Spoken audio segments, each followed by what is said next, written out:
Buenos días, mi nombre es Iscateren Rodríguez y yo les vengo a hablar sobre el discurso comunicacional y su ejecución oral. El discurso comunicacional y su ejecución se admite como instrumento de la comunicación que beneficia el progreso de las prácticas pedagógicas del maestro. Inmediatamente son presentadas tres oficios del discurso: resolver pretensiones de validez, coordinar interacciones sociales y determinar el sentido de las actividades humanas. Poseer clara la respuesta a la primera pregunta desde el empiece del proceso de instauración del discurso es primordial. Nos ofrece como guía para sorprender y dejar, porque todo lo que no añada valor a la audiencia es indiscutiblemente prescindible. El discurso es una narración oral proyectada y mencionada en actos solemnes y masivos, habitualmente políticos, sobre un tema, pensamiento y o conclusión con el fin de excitar, informar o convencer al público asistente.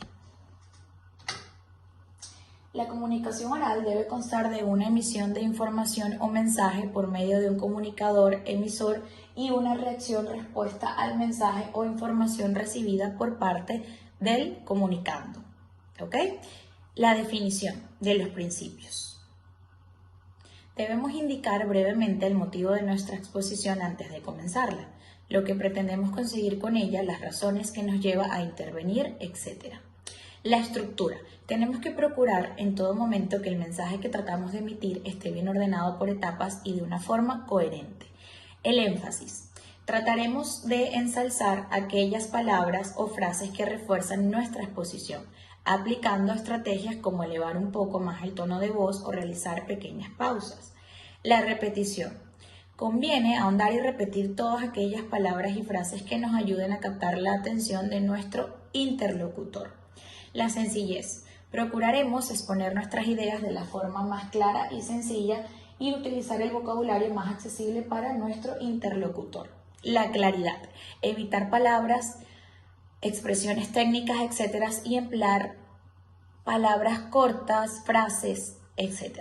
La brevedad. Es importante centrarse en el tema.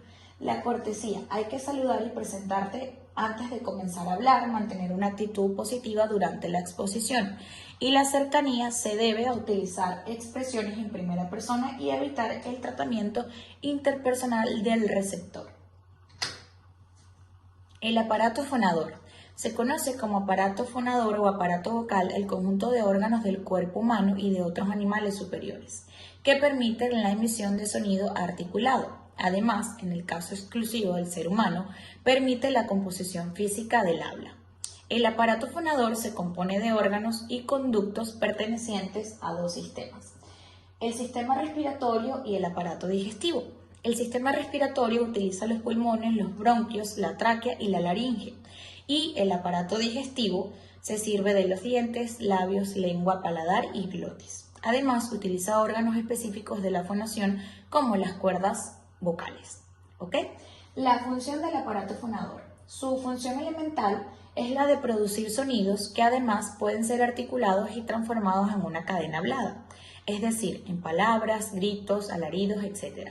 ¿Por qué es importante el aparato fonador? Es indispensable para la emisión de sonidos y por lo tanto para el lenguaje verbal. Es una de las capacidades básicas de nuestra especie que nos distingue de los animales. Sin embargo, los animales también cuentan con un aparato fonador. Por ejemplo, un perro es capaz de ladrar, incluso de ladrar de distintas maneras según la ocasión.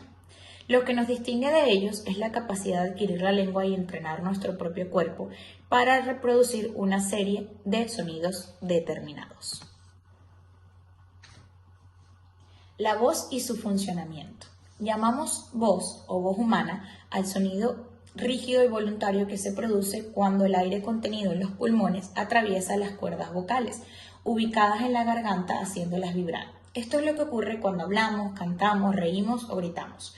Cada voz humana es diferente, dado que responde a la configuración congénita de nuestro aparato fonador, pero a la vez puede ser modulada en su tono para transmitir un variado rango de emociones o sentidos socialmente codificados. La voz humana tiene cuatro cualidades fundamentales: la articulación, tono o entonación, el timbre y la intensidad.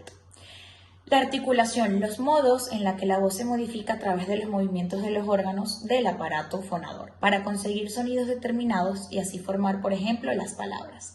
El tono o la entonación, la modulación en el ritmo de producción de la voz que permite atribuirle a los sonidos un cariz específico como la emoción o el acento. El timbre es el modo individual y característico con el que la voz es producida, pudiendo ser graves, bajas, agudas, etc. La intensidad, la cantidad de fuerza con que se obtienen los sonidos. ¿Ok? La clasificación son soprano, mezzosoprano, contralto, tenor, barítono y bajo.